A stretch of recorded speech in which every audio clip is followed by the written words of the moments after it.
السلام علیکم ورز drama serial کبھی میں کبھی تم، جس میں مصطفیٰ کو بالکل بھی شرجینہ کی پرواہ نہیں ہے، اپنے کام میں اتنا بزی ہے کہ شرجینہ کی طبیعت خراب ہوئی تو اس نے مصطفیٰ کو فون بھی کیا لیکن مصطفیٰ نے اٹھایا ہی نہیں۔ اسے میٹنگ میں پتہ ہی نہیں چلا۔ مصطفیٰ کی کمپنی کی بہت بڑی ڈیل ہو گئی، اس لیے وہ کافی خوش ہے، تو رستے سے پھول لے کر گھر آتا ہے اور اپنے بزنس پارٹنر سے یہی کہتا ہے کہ میں اپنے بچے کو ہسپتال سے گاڑی میں ہی واپس لے کر آؤں گا۔ مصطفیٰ آج کافی خوش تھا۔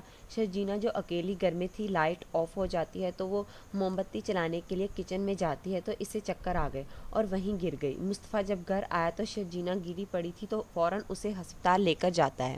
وہ شرجینہ کے والدین کو بھی فون کر کے وہیں بلا لیتا ہے۔ ڈاکٹر تو مصطفیٰ سے یہی کہتی ہے کہ وہ بہت سٹریس کا شکار تھی، اس کا خیال بالکل نہیں رکھا گیا، اس لیے اس کی حالت کافی خراب ہے، شاید ہو سکتا ہے کہ بچے کو بھی کوئی نقصان ہو گیا ہو۔ مصطفیٰ شرجینہ کے پاس جا کر اس کا ہاتھ پکڑ کر یہی کہتا ہے کہ تم نے مجھ سے وعدہ کیا تھا کہ تم مجھے چھوڑ کر نہیں جاؤ گی، میرا ساتھ دو گی، اب برا وقت گزر گیا، اچھا وقت آ رہا ہے تو تم جا رہی ہو۔ شرجینہ تو بے ہوش پڑی ہے، اسے کون سا کچھ سنائی دے رہا ہے۔ اب شاید شرجینہ کے گھر والے شرجینہ کو اپنے ساتھ لے جائیں گے کہ تم نے ہماری بیٹی کی کیا حالت کر دی، اس کا بالکل بھی خیال نہیں رکھا۔ مصطفیٰ بھی گھر جا کر وہ تمام نوٹ دیکھے گا جو شرجینہ ہر روز گھر کی دیوار پر ایک ایک کر کے لگاتی تھی۔ آج مصطفیٰ کو احساس ہوگا کہ اس نے شرجینہ کو کتنا اکیلا کر دیا تھا اور جس وجہ سے آج اس کی یہ حالت ہے۔ اب شرجینہ بھی اتنی آسانی سے مصطفیٰ کو معاف نہیں کرے گی، اس لیے مصطفیٰ کو احساس ہوگا کہ اس نے پیسے کے پیچھے بھاگتے بھاگتے اپنی بیوی، اپنی محبت کو کھو دیا، جس نے ہر مشکل وقت میں اس کا ساتھ دیا۔ ادھر رباب جس نے عدیل کے لیے پارٹی رکھی تھی تو وہاں پر اس نے اپنی دوست نتاشا اور اس کے شوہر سلمان کو بھی انوائٹ کیا۔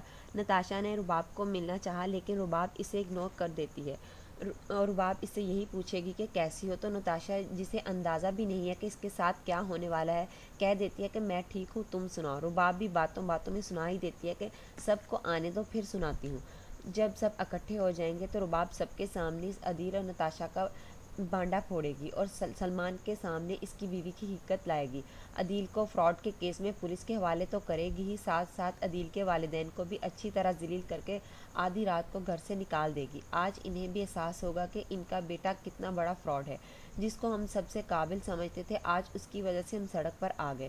تو مصطفیٰ کی والدہ اپنے شوہر سے یہی کہتی ہیں کہ ہم نے شرجینہ کے ساتھ بہت غلط کیا، ہمیں اسی کی سزا مل رہی ہے۔ تو ویورز، آپ کو کیا لگتا ہے کہ مصطفیٰ کے والدین رباب کے گھر سے نکالے جانے کے بعد کہاں جائیں گے، اور کیا شرجینہ بچ جائے گی، اور کیا وہ مصطفیٰ کو معاف کر دے گی؟ اپنی قیمتی رائے کا اظہار کمنٹ سیکشن میں ضرور کیجیے۔ ملتے ہیں اگلی ویڈیو میں، تب تک کے لیے اللہ حافظ۔